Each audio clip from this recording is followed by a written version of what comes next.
오늘 하나님께서 주신 말씀 가지고 하나님께 향기로운 우리라는 제목으로 말씀 전하도록 하겠습니다. 커피앤도넛이라는 카피로 유명한 던킨 도너츠 잘 아시죠? 즐겨 먹는 도넛인데요. 이 던킨 도너츠에서 캠페인을 하나 진행했습니다. 플레버 라디오라는 건데요. 대중교통 곳곳에 특정 주파수를 인식하면 작동하는 커피 방향제를 몰래 설치해 두었습니다.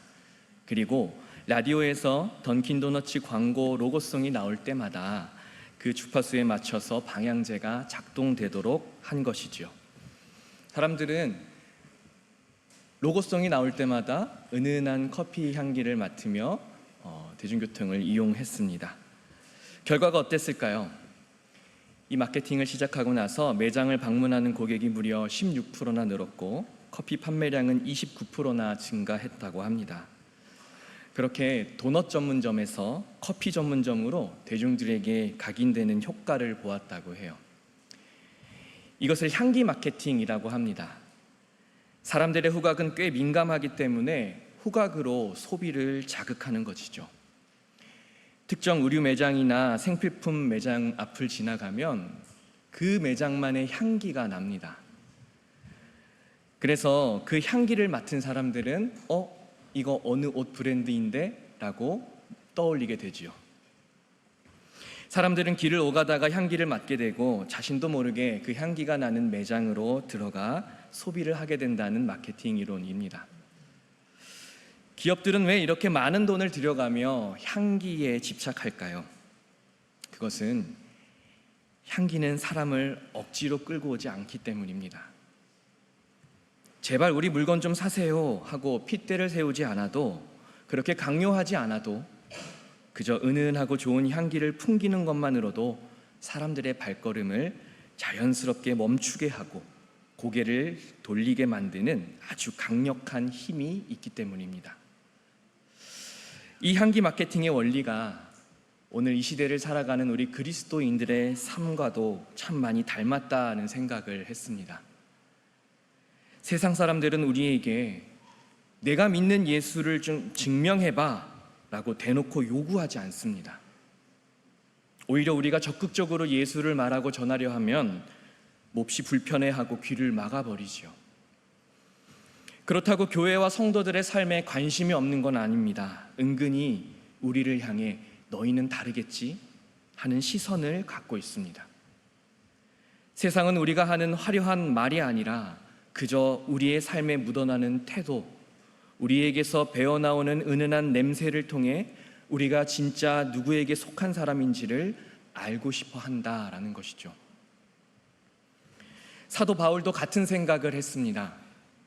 고린도 교회에 편지를 쓰면서 세상을 향한 향기 이야기를 꺼내놨습니다. 오늘 본문 14절 말씀 다시 한번 다 함께 읽어보겠습니다. 시작. 항상 우리를 그리스도 안에서 이기게 하시고 우리로 말미암아 각 처에서 그리스도를 아는 냄새를 나타내시는 하나님께 감사하노라. 아멘. 바울은 하나님께 감사하는 이유를 두 가지로 꼽습니다. 첫째는 이김이고요, 둘째는 냄새입니다. 얼핏 들으면 이 두 단어는 어울리지 않는 조합 같습니다. 하지만 이 표현은 1세기 로마 제국에서 살던 사람들이라면 누구나 떠올릴 수 있는 장면과 연관되어 있습니다. 이기다로 번역된 헬라어는 트리암뷰가 쓰였습니다. 영어에서 승리를 뜻하는 단어 트라이엄프, 그리고 우리가 카드 게임을 할 때 특별한 카드, 비장의 카드 트럼프와 같은 어원입니다. 이 단어는 본래 전쟁 용어였습니다. 1세기 로마 제국은 막강한 군사력으로 전쟁에 나갔다 하면 백전백승했죠. 로마가 전쟁에서 승리했을 때 사용했던 단어가 바로 이 트리암뷰였습니다. 바울은 이 로마가 전쟁에서 늘 승리하듯 하나님께서 우리를 그리스도 안에서 항상 승리하게 하신다라고 말했던 겁니다. 그런데 그 승리가 어떻게 냄새가 된다는 것일까요? 전쟁에서 승리한 로마군이 도시로 돌아오면 도시 중심가에서 거대한 개선 행진 퍼레이드를 벌였습니다. 오늘날의 퍼레이드는 사실 이때부터 시작되었다고도 하죠. 승리를 이끈 장군이 말을 타고 앞장서면 그 뒤를 이어 나팔수들이 팡파레를 울리며 분위기를 띄웁니다. 그리고 승리의 주역이었던 군사들이 그 뒤를 행진하며 군중들의 환호에 한껏 취하지요. 이어서 포박된 적군의 장수와 포로들이 비참한 몰골로 질질 끌려옵니다. 그리고 이때 행렬의 중간중간에서 신전의 사제들이 불이 붙어서 연기가 나는 향로를 좌우로 흔들며 지나갑니다. 이 행렬은 도시 끝에 있는 신전까지 이어지게 되고 그 신전에서 그들이 섬기는 신에게 제사를 드리는 것으로 퍼레이드는 끝이 나죠. 이때 그 행렬 중간중간에서 사제들이 피웠던 향이 바로 14절에 쓰인 냄새를 뜻하는 오스메였습니다. 얼마나 향을 많이 피웠는지 퍼레이드에 직접 참여하지 못하고 멀리 떨어진 시민들조차 그 냄새를 맡을 수 있었습니다. 누구라도 어디에 있든 이 냄새를 맡으면 이번에도 우리 로마가 전쟁에서 이겼구나 하고 알게 되었던 것이죠. 이 향냄새는 승리한 군인들에게는 생명의 냄새가 되고 패배한 포로들에게는 죽음의 냄새가 되었습니다. 바울은 바로 이 장면을 가지고 왔습니다. 하나님께서 교회와 성도들을 그리스도 안에서 승리하게 하시고 그 승리의 모습이 온 세상에 냄새가 되어 퍼지게 하신다고 선언한 것입니다.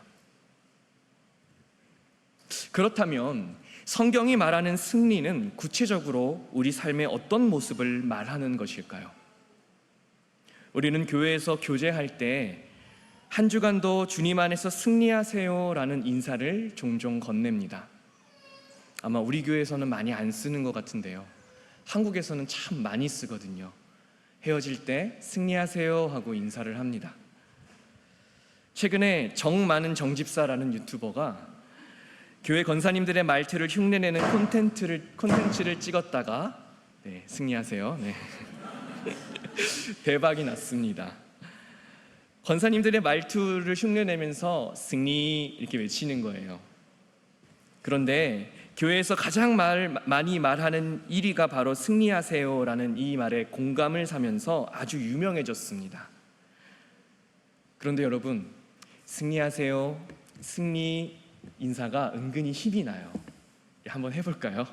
옆에 있는 분들에게 승리하세요 한번 인사해 보세요. 여러분 승리하십시오. 승리하시기 바랍니다. 진짜 힘이 나시죠?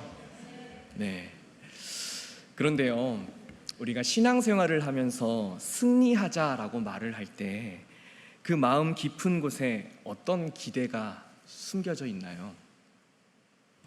원하고 바라는 것이 자신이 기대했던 대로 잘 풀리기는 마음, 풀리고 싶은 마음. 내가 예수를 믿었으니 그 원하고 바라는 것이 예수의 이름으로 이루어질 거야 하는 기대가 숨겨져 있습니다. 마치 전쟁에서 승리하듯 삶에서도 승승장구하고 싶은 기대가 반영된 것이지요. 혹시 여러분의 마음속에서도 예수의 이름으로 로마 장군이 누렸던 그 짜릿한 세상적 승리를 꿈꾸고 있지는 않으신가요?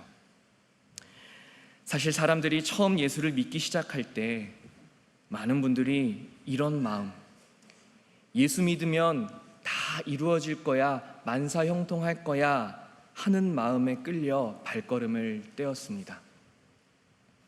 하지만 우리 예수님께서 말씀하신 승리, 그리고 성경에서 이야기하는 승리가 정말 이런 것일까?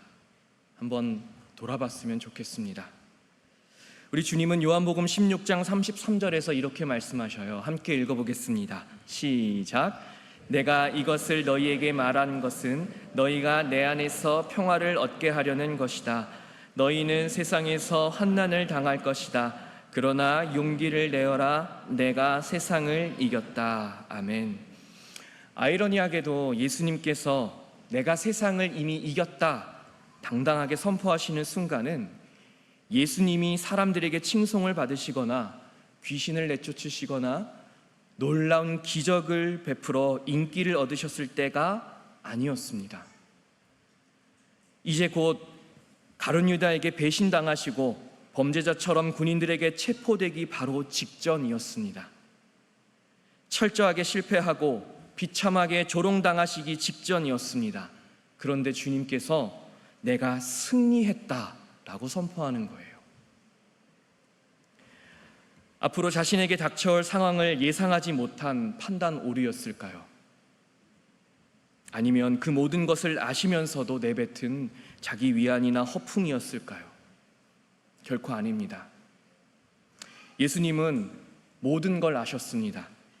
앞으로 당하실 그 끔찍한 고난과 십자가의 죽음을 아셨습니다. 그런데 그 죽음 앞에서 예수님은 승리를 선언하신 것입니다.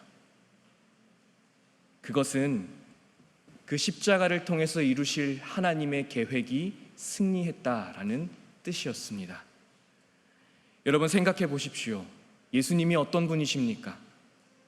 예수님은 마음만 먹으면 손가락 하나, 입김 한 번으로 로마 군대를 쓸어버릴 수 있는 전능하신 하나님이셨습니다.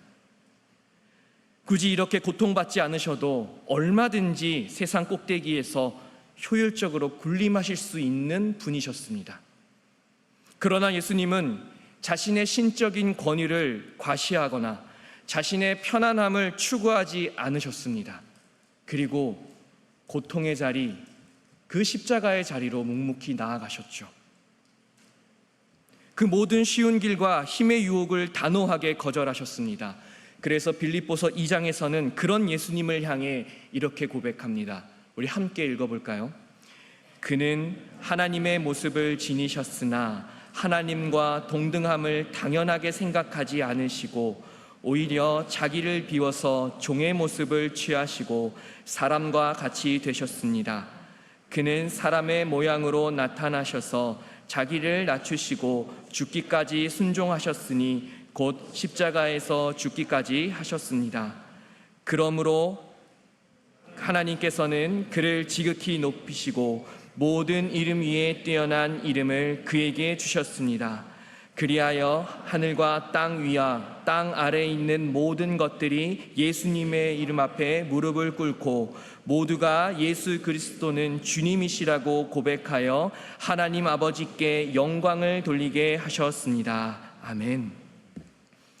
하나님의 뜻에 죽기까지 순종하시며 십자가에 자기 몸을 내어주신 예수님의 모습은 하나님의 방식, 하나님이 이루어 가시는 승리의 공식이었습니다.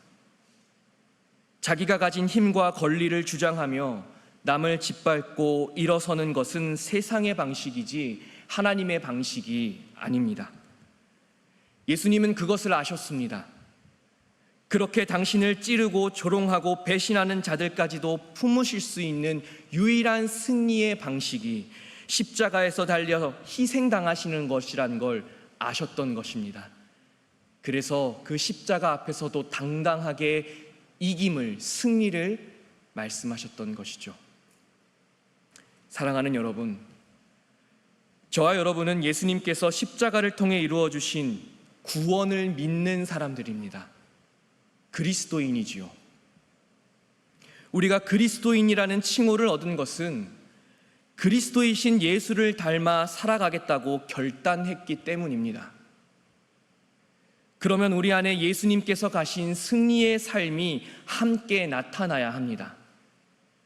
그분의 섬김과 희생, 그분께서 옳다 여기셨던 삶, 그분께서 맞다 가르치신 방법이 우리 안에서 나타나야 합니다. 지는 것 같고 실패하는 것 같고 손해보는 것 같을 때에도 예수님이 옳다 말씀하셨다면 그렇게 살아가는 것이 그리스도인입니다. 그러면 하나님께서 진짜 승리의 기쁨을 맛보게 해줄 것임을 믿으며 살아가는 것, 그것이 바로 그리스도인의 삶입니다. 이 편지를 쓴 바울은 그 승리의 삶을 살았습니다. 그런데 사람들은 이해하지 못했죠. 자기들이 이해하는 승리는 바울의 삶과 달랐습니다. 당신이 예수의 제자라면, 당신이 전하는 복음에 능력이 있고 이김이 있다면 왜 당신은 그토록 고난받고 고생하는가 질문했던 것이죠. 세상의 잣대를 들이댔습니다. 그런데 사실 바울은 그 잣대로 평가를 받아도 전혀 꿀리지 않는 사람이었습니다. 당시 최고 엘리트 코스를 밟아 학문적으로 성공했고 유대인이면서 로마의 시민권까지 갖고 있어서 사회적으로도 성공한 사람이었습니다. 그런데 부활하신 예수님을 만나고 삶이 변했습니다. 자신이 살아왔던 세상적인 승리는 가짜였고 십자가와 부활의 진짜 승리의 삶을 발견했던 것이죠.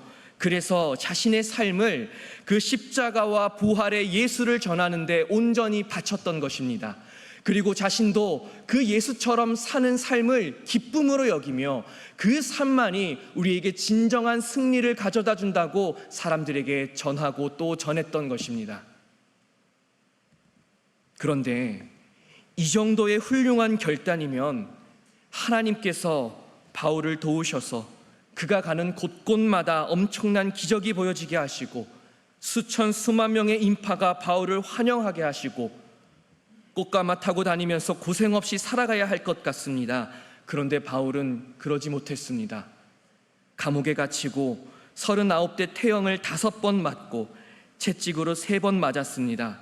돌에 맞아 죽을 뻔하기도 했고 복음 전하기 위해 배를 타고 가다가 3번 파선하고 유대인과 이방인 모두에게 위협을 받고 잠도 잘 못 자고 굶주리고 추위와 헐벗음에 시달리기까지 했습니다. 이 모든 내용이 고린도후서 11장에 나오지요. 이런 고난과 수고 속에서도 바울은 복음을 전하는 일을 멈추지 않았습니다. 그리고 꾸며낸 기쁨이 아니고 꾸며낸 감사가 아니라 삶에서 온전히 일어나는 기쁨과 감사로 그 복음을 전했던 것입니다. 그리고는 끝까지 복음을 변호합니다. 복음이 나약한 것이 아니다. 본래 예수를 따르는 삶은 겉으로 보기에 실패하고 망가지는 것처럼 보이지만 그것은 실패가 아니라 결국에는 성공하는 삶이다라는 거예요. 하나님께서 예수를 모든 이름 위에 뛰어난 이름으로 삼으셨듯이 그리스도인의 삶도, 예수와 함께 그 길을 걸어가는 삶도 예수처럼 영광스럽게 받아주심을 믿었던 것입니다. 그 믿음을 통해 그리스도께서 어떤 삶을 사셨는지 우리가 알고 있음을 분명히 드러내는 삶, 그 삶이 오늘 우리가 가야 할 삶입니다. 그래서 바울도 그 삶을 향해 그리스도를 아는 냄새라고 표현했던 겁니다. 그리스도가 어떤 삶을 사셨는지를 명확히 안다면 그리스도를 따르는 사람들의 삶은 온 도시를 취하게 만드는 승리의 냄새처럼 이곳저곳에 퍼져나가 저 삶이 예수를 따르는 삶이구나 깨닫게 하는 것입니다. 바울은 이렇게 살아가는 삶을 가리켜 15절에서 하나님 앞에서 그리스도의 향기다라고 부릅니다. 여기서 그리스도의 향기는 이 향기의 근본적인 출처가 어디인지를 분명히 보여줍니다. 그 향기는 내 안에서, 내 인격에서 뿜어져 나오는 것이 아닙니다. 그 향기는 바로 내 안에 계신 예수 그리스도로부터 뿜어져 나오는 것입니다. 우리가 예수를 알고 있다면 내가 아는 그 예수가 향기가 되어 뿜어져 나오는 것입니다. 내 안에 예수께서 살아 계신다면, 내가 그 예수를 믿고 따르고 있다면 자연스럽게 뿜어져 나오는 냄새가 바로 그리스도의 향기인 것입니다. 우리는 종종 사람들에게 좋은 인상을 주려고 또 좋은 사람이라 평가받으려고 나 자신을 꾸미고 가꾸려 합니다. 근사한 말을 많이 하려고 합니다. 겸손을 꾸며내기도 하죠. 그렇게 해야만 한다는 강박을 갖고 있습니다. 하지만 하나님께서 받으시는 향기는 그런 인위적인 노력에서 풍기지 않습니다. 우리 안에 살아계신 예수 그리스도께서 그 향기를 풍기게 하시는 겁니다. 그래서 여기에 향기로 번역된 헬라어 단어가 참 우리에게 은혜로 다가오는 거예요. 일반적인 냄새가 아니라 유오디아라는 단어가 쓰였습니다. 여러분, 구약 성경에 보면 제사장이 제단 위에서 흠없는 희생 제물을 불태워서 하나님께 바치지요. 그러면 하나님께서 그 제물의 냄새를 향기로 받으신다라는 구절들이 나옵니다. 바로 그때 하나님이 기쁘시게 받으시는 제물의 향기를 뜻하는 단어가 이 유오디아입니다. 앞서 말씀드렸던 로마 군대의 개선 행진에서 피어올렸던 전쟁의 냄새는 오스메였습니다. 세상 사람들은 이 냄새, 내 힘을 과시하는 로마의 승리의 냄새에 열광했습니다. 하지만 하나님은 다릅니다. 하나님께서는 남을 짓밟는 냄새가 아니라 십자가에서 기꺼이 자신을 태워 희생하는 냄새, 그 제물의 향기를 받으셨던 겁니다. 예수님께서 십자가에서 바쳐지신 희생 제물이 되셨던 것처럼 예수의 뒤를 따르는 그리스도인들 역시 세상 속에서 하나님이 즐겨받으시는 산 제물로 바쳐지는 것입니다. 실제로 초대교회 시대의 성도들은 복음을 전하다가 순교의 피를 흘렸습니다. 삶 자체를 하나님께 제물로 올려드리는 삶을 살았죠. 설령 죽임당하지 않다 하더라도 그들의 삶 전체가 이웃을 살리기 위해, 또 복음을 전하기 위해 온전히 태워지는 제물의 향기 자체가 되었습니다. AD 3세기 로마 제국에 큰 전염병이 돌았다 하지요. 카르타고의 주교였던 키프리안이 이 사건을 기록하여서 키프리안 전염병이라고 이름이 붙여졌습니다. 13년 동안 수많은 사람들이 죽고 도시에는 전염병에 걸린 죽은 시체들이 산더미처럼 쌓였다고 합니다.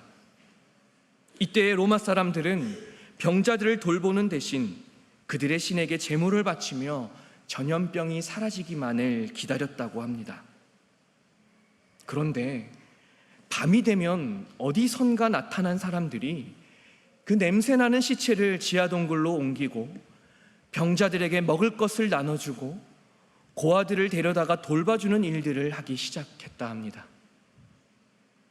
그렇게 밤에 몰래 나와서 하는 그 사람들이 누군지 사람들이 궁금해해서 찾아보니 그 사람들의 존재가 그리스도인이라는, 박해를 피해 지하 카타콤으로 도망쳤던 이들이라는 소문이 돌면서 사람들은 점점 그리스도인이 되는 것을 명예로운 일로 여기기 시작합니다. 그렇게 로마는 예수의 사랑에 조금씩 잠식당하며 사람들은 너도 나도 그리스도인이 되고 싶다고 그리스도인들을 찾아가고 예수를 믿게 되며, 그렇게 끝내 기독교가 박해에서 벗어나는 발판이 마련되었다고 합니다. 어떤 신학자는 이런 그리스도인의 삶에 대해서 이런 글을 남겼습니다.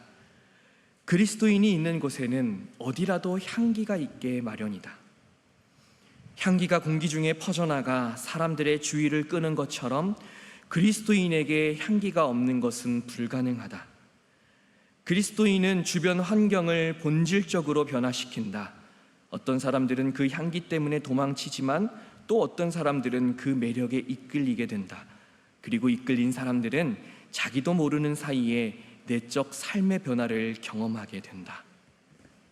사랑하는 여러분, 오늘날 우리는 바울처럼 복음을 전하다가 감옥에 가거나 초대교회 성도들처럼 박해를 피해 지하에 숨어 살고 있지는 않습니다. 하지만 우리의 삶의 현장에도 고난은 늘 찾아오지요. 때로는 그리스도인답게 정직하게 살려다가 손해를 보기도 하고 억울한 오해를 받기도 합니다. 우리가 마주하는 고난 중에는 갑작스러운 질병이나 경제적 위기, 가슴을 치게 만드는 자녀 문제처럼 예수를 안 믿는 사람들도 똑같이 겪는 일상적인 인생의 고통 문제도 있습니다. 그런데 이런 고난이 한꺼번에 몰아칠 때면 우리의 마음속에 이런 생각이 피어오릅니다. 내가 이렇게 열심히 교회를 섬기고 헌신했는데 예수 믿은 결과가 고작 이건가? 타들어가는 속을 알리 없는 세상 친구들은 한술 더 떠서 이렇게 말하죠. 하나님이 살아계시다면 왜 너한테 그런 일이 생기냐? 그럴 거면 뭐하러 교회 다니냐? 이 조롱을 들을 때면 그때 받은 심리적 충격은 거의 박해 수준으로 다가옵니다.